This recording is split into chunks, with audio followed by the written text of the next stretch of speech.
আত্মজ্ঞান লাভের পন্থা।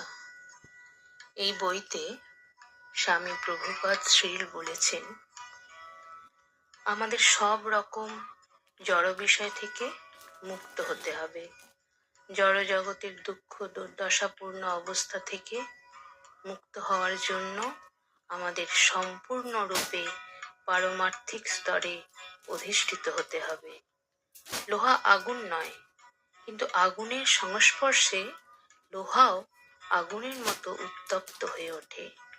তেমনি চিন্ময় ভগবৎ সেবায় যুক্ত হওয়ার মাধ্যমে আমরা জড় জগতের বিষয় থেকে মুক্ত হতে পারি। জড়কর্ম না করার মাধ্যমে কখনো জড় বিষয় থেকে মুক্ত হওয়া যায় না। কর্ম নিবৃত্তি জড়কর্মের বিপরীত দিক, কিন্তু পারমার্থিক সেবা কেবল জড়কর্মের বিপরীতই নয়, তা হচ্ছে আমাদের প্রকৃত কার্যকলাপ। আমাদের অমৃতময় নিত্য জীবন অথবা চিন্ময় অস্তিত্ব লাভের জন্য আগ্রহী হতে হবে এবং ব্রহ্মভূত স্তরে অধিষ্ঠিত হতে হবে।